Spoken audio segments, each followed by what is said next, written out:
All Hit Radio.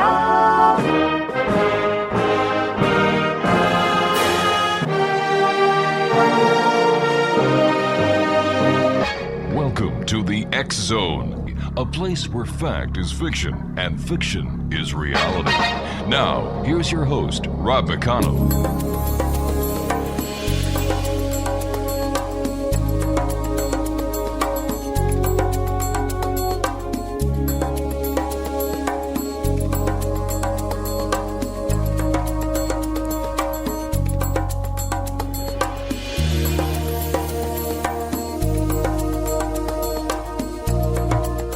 Welcome back, everyone. This is the X Zone. I am Rob McConnell. We're coming to you from our broadcast center in Hamilton, Ontario, Canada. If you'd like to send an email, xzone@xzoneradiotv.com, on all social media sites, X Zone Radio TV, and our main website, www.xzoneradiotv.com. We have two guests tonight. On this hour, we have Nicki Scully and Normandi Ellis, who are going to be joining us this hour. And we're going to be talking about shamanic journeys. And first of all, Nicki and Normandi, welcome to the X Zone.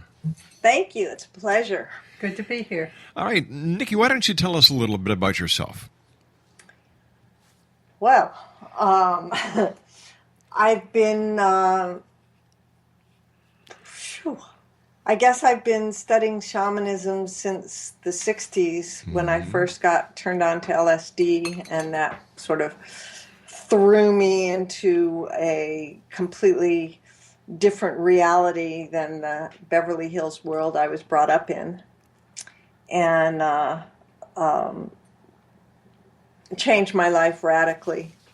I dropped out, went up to San Francisco, fell in love with the manager of the Grateful Dead, and spent quite a number of years in that, probably 14 years before I realized that in order to learn what I needed to learn to do the healing that needed to be done in that scene, I had to leave and go find teachers. But in the meanwhile, they took me to Egypt in 1978, and that was the pivotal moment when I realized, one, that was my homecoming party. You know, I was returning, and two, that I was to become a healer, and I didn't know what that meant, and that search turned out to, well, my whole life. When you say they took you to Egypt, who took you to Egypt? The Grateful Dead. I see. Was there a connection between you and Egypt? Do you think that you were in Egypt in a previous life? Absolutely. I don't. And what's interesting is that I've never really taken the time, because it hasn't been relevant to ask about that and what I did, but from the work that Normandi and I are doing, it's clear that we were both teachers in Egypt together thousands of years ago, because we have that sisterhood. We can, in writing together, we can cross each other's T's and dot our I's and finish each other's sentences, and it's been quite glorious. Wow. How did you two meet? Do you want to? Okay. I heard the chuckle there, so I can hardly wait.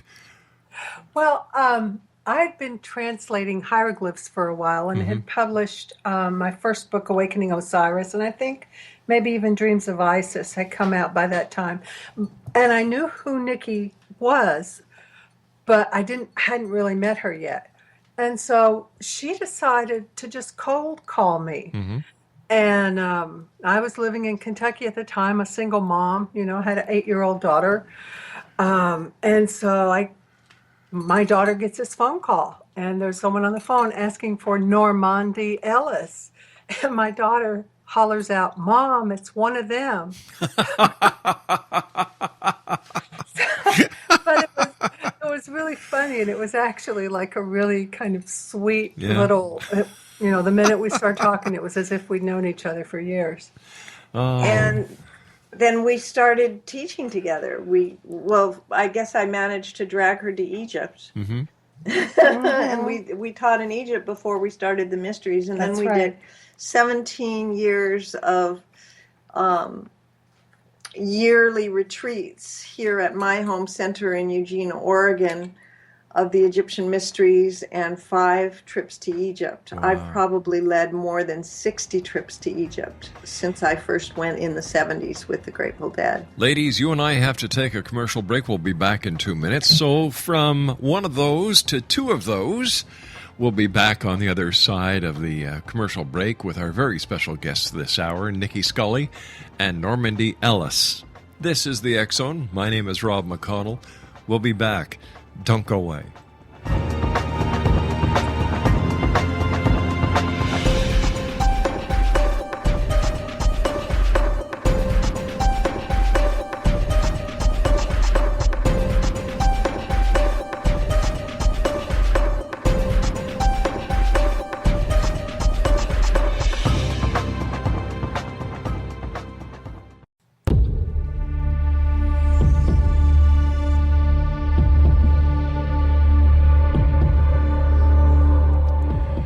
Exonation, Nicki Scully and Normandi Ellis are our guests. For Nicki, her website is www.shamanicjourneys.com, and Normandy's website is www.normandyellis.com.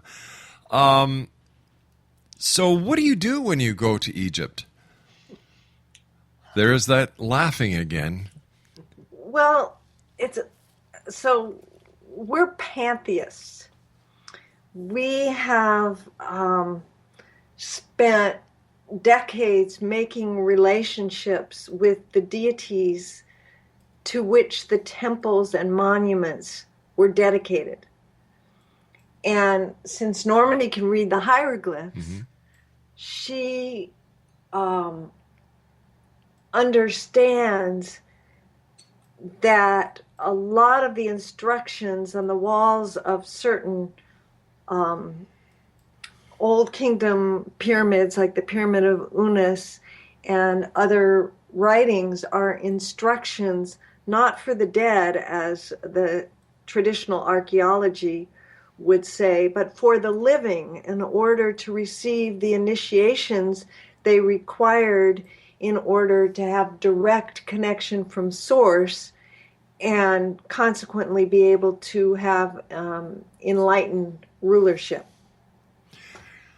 Of course, it's obviously that was corrupted over time, but there were a number. That was the plan. That was the plan, and that was done quite well when it was done. And so what we're doing is looking for those relevant truths that they put so much effort and intention and magic into putting into those temples, and then guiding our participants so they have direct experiences. What kind of gain that knowledge? What kind of experiences?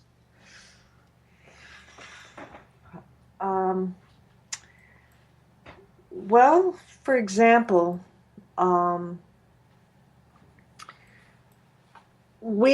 because these are the mysteries, we're usually told very little ahead of time. And then just before we go to a temple or monument, we get the download of the instructions. And about halfway through the trip, we begin to understand the process of alchemy that we're engaged in. And by the end of the trip, we have, as a collective circle,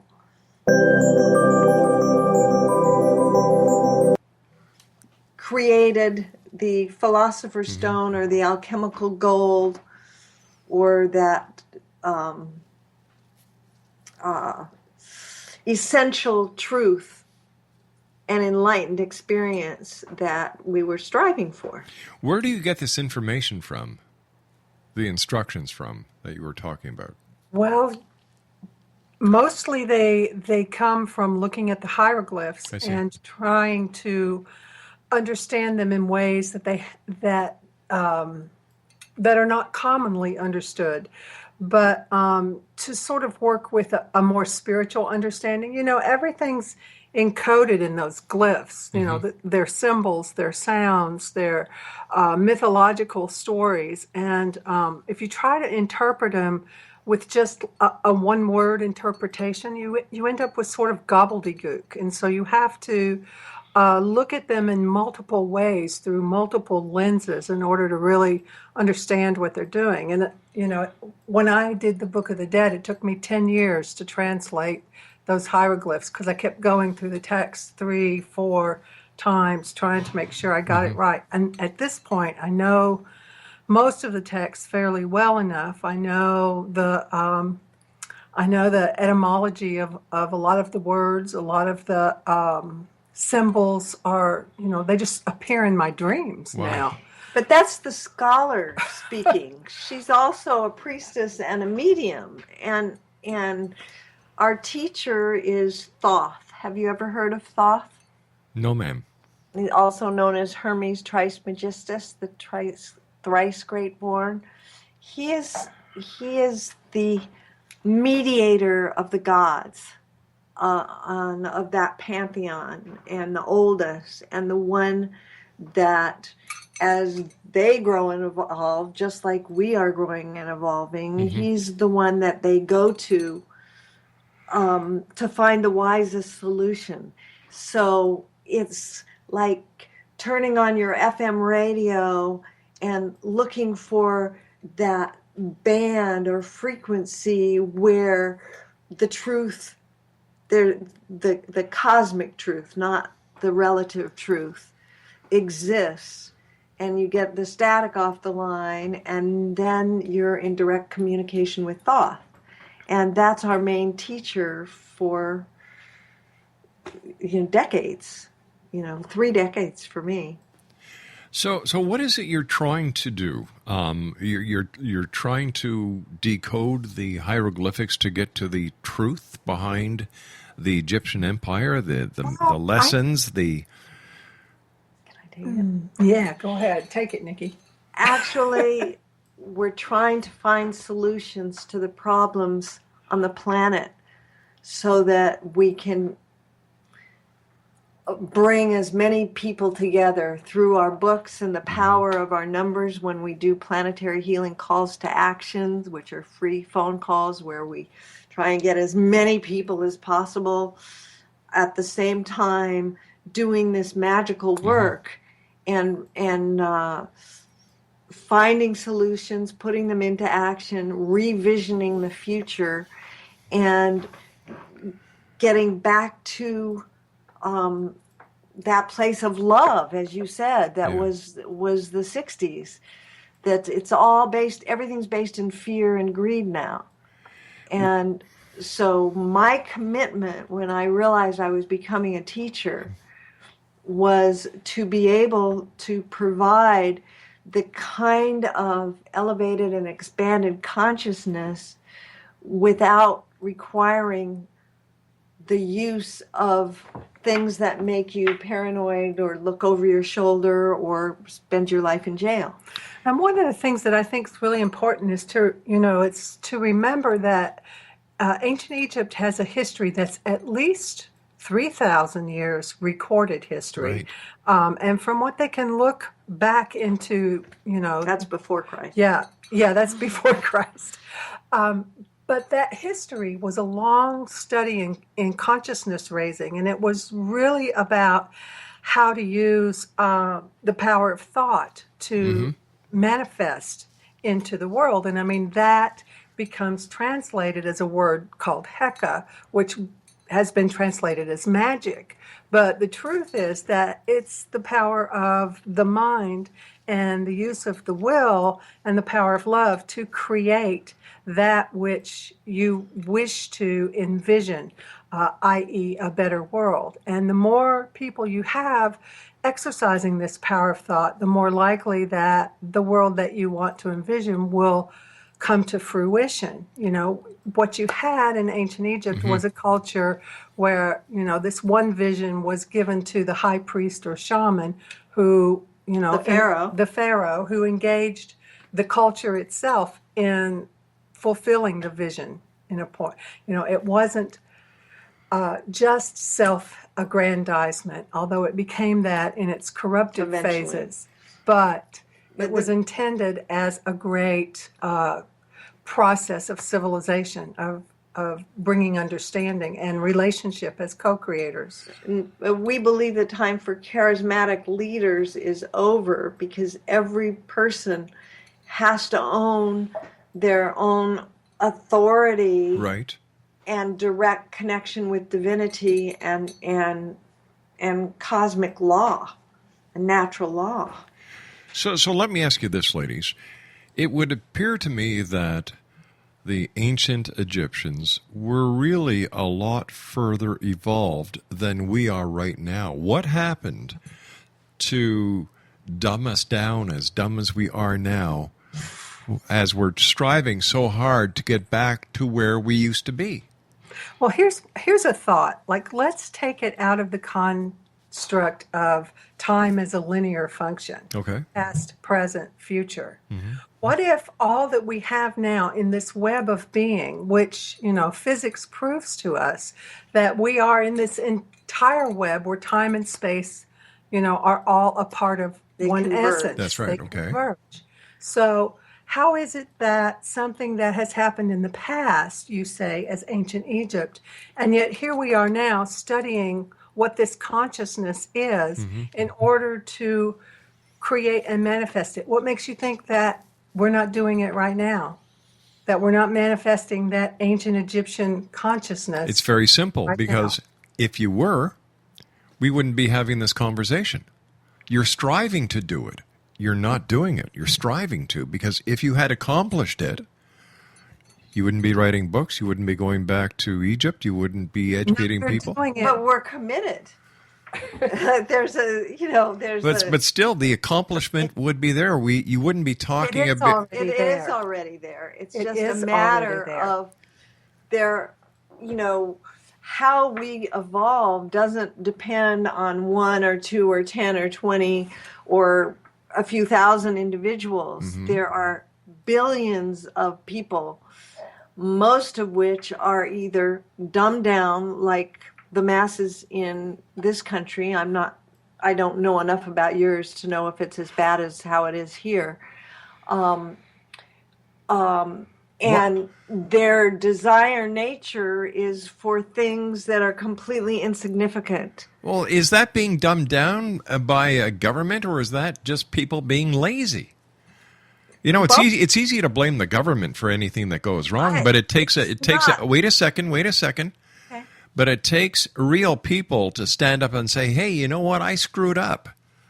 You don't blame God, you don't blame the devil, you don't blame the government, you don't blame the neighbor next door, you don't blame your wife. You take responsibility and say, "Hey, I screwed up." And what I see is that society is very lazy. They don't take care of their kids. They don't want to get involved in the solution of problems when it comes to politics, neighborhoods, schools.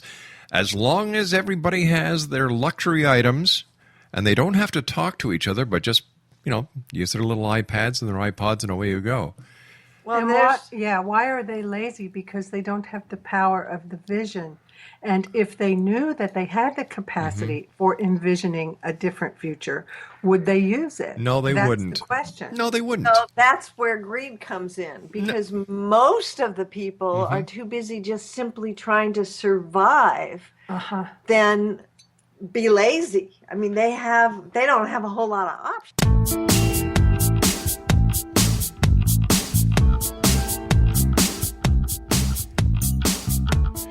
Welcome back, everyone. This is the X Zone. Nicki, Scully, and Normandi, Ellis are our guests. If you'd like more information on Nicki, her websites are www.shamanicjourneys.com.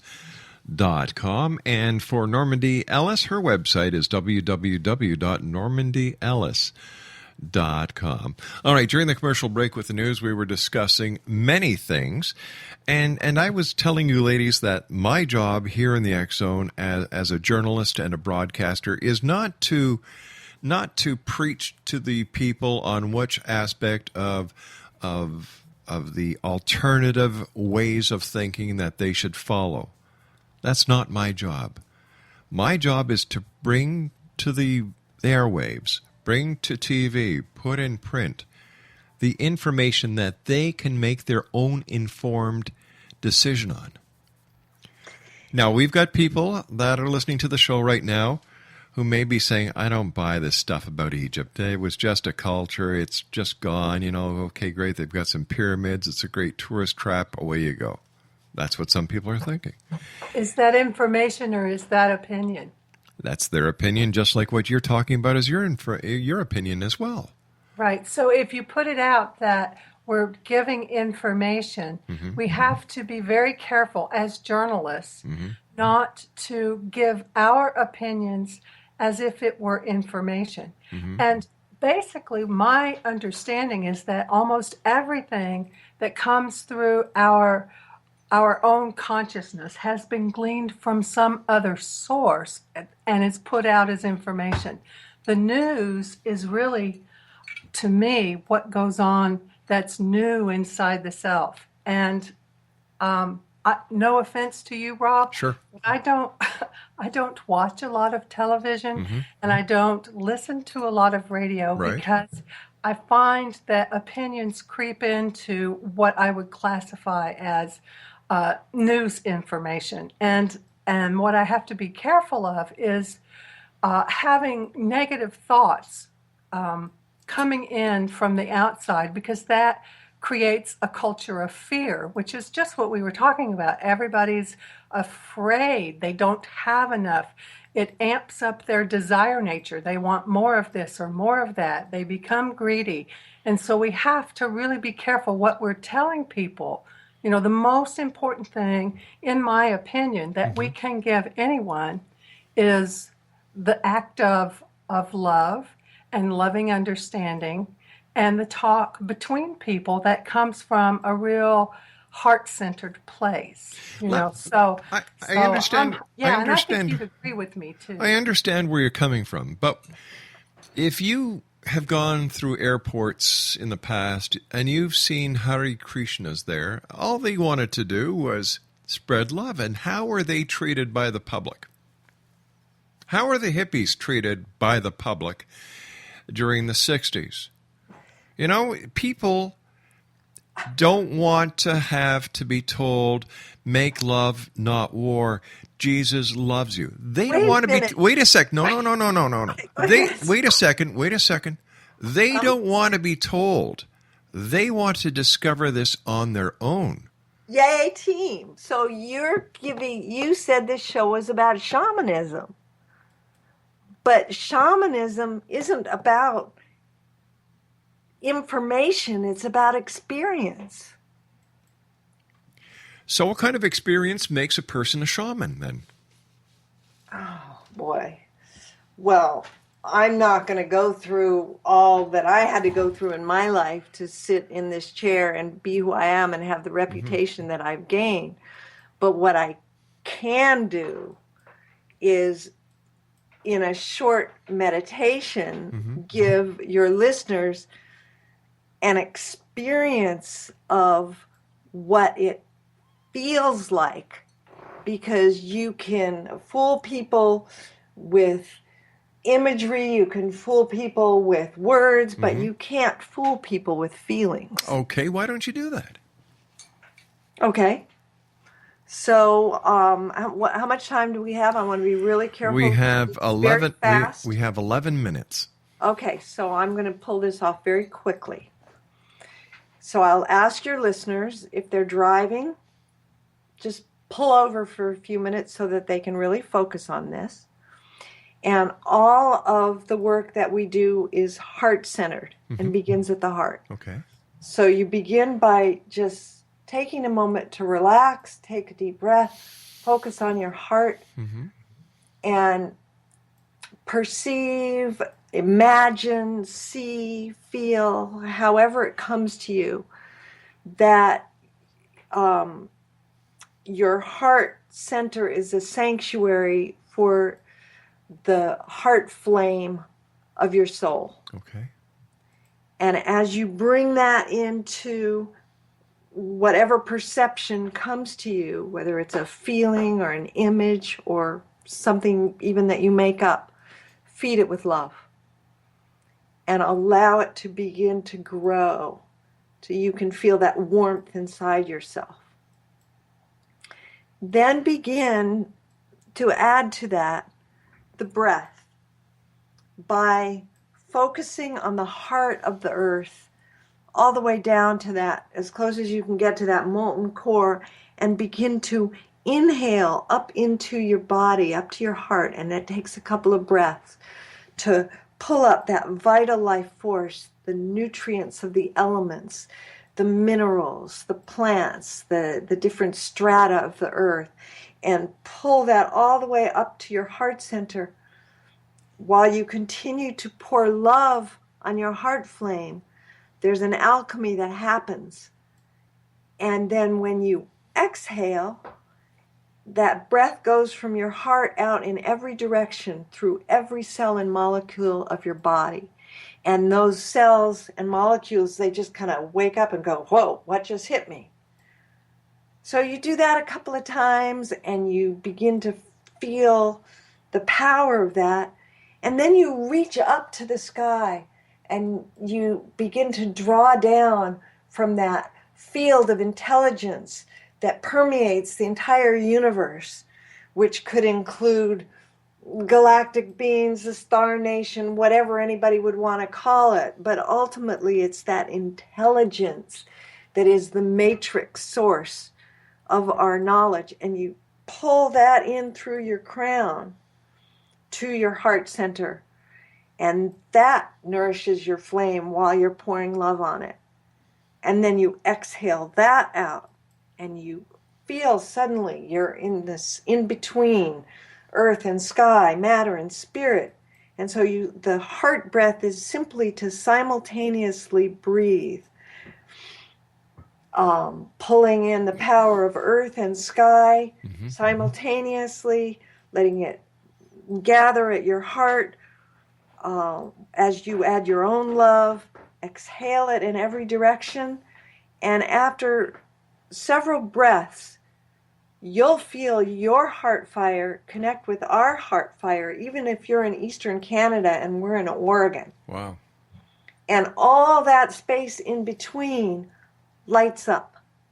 And it's like a beacon. And that beacon calls all my allies. If you've got any totem animals or spirit allies or ancestors or beings that you know of that would want to help, you can invite them to join. And suddenly we have this, there's just 3 of us, but we've made this huge circle. And all of your listeners are a part of it. And they're all over the world. So suddenly we have this light source. So what are we going to do with it? Let's use it to envision, everybody can envision their own place on the planet that's in strife. That's whether it's the Ebola thing or ISIL or the poverty or just, the environment, whatever comes to them. And from this place, and with the power of our entire circle, asked to be shown not just how it is, but how it can be, and perhaps even be given a solution, some kind of an action that they can do to contribute to making it better. And just keep that heart breath going. And I'm not going to let you have dead air because I know that kills radio.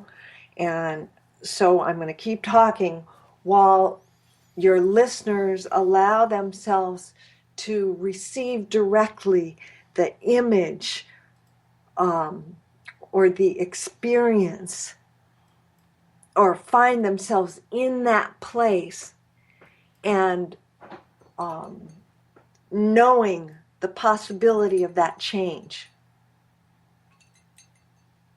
Use all their senses that you want them to see it, to imagine it, to feel it, to hear it, to taste it, to smell it. And the more they can experience how it can be, the more real it becomes. And then I guess the easiest way to close this down quickly would be to see this light that we're working within, that we created as a huge collective thought form that is now filled with all these images, all these possible solutions, this direct knowledge. And to commit to some form of action in their own life toward making that difference and making that change happen. And then to simply offer thanks to the intelligence that has supported us and helped us, to offer thanks to all the beings that have joined us, thanks to all the listeners that have put their focus and their intention toward this healing of our planet, and offer thanks to you, Rob, for making that available and allowing your show and the time that you have to be used in this way. And then after the gratitude, just have them just sit quietly for a moment and allow themselves to see any other images or feelings that we couldn't possibly imagine as they slowly come back into their ordinary consciousness. And what do you think? And let it go. You can, I would have opened their hands, but I didn't think of it. But I still could, because they're probably still there enough. Should I? Sure. I could. Okay. All right. So I'm going to ask everybody to take a deep heart breath, really deep heart breath, and get back into where we have this huge circle that's all connected together. And now on your next in-breath, you pull the breath in from earth and sky. Hold your hands up with your palms facing forward. And pull all that power in, and then when you exhale, just feel it come pouring out from the palms of your hands like energy, like great rays of light. And then take another deep heart breath, pulling the power from earth and sky in, mixing it with your love, holding your hands out, and as you exhale, it goes out not just through the palms of your hand, but off your fingertips like sunbeams or moonbeams. And you could probably feel it tingle or feel the warmth. Mm-hmm. And know that we are all connected with this energy, this powerful energy. And all you ever have to do to reconnect to it for the rest of your life, to put it in your food, in your friends, in your thoughts, in your hopes, in your dreams, is take a heart breath, put up your hands, and let it fly.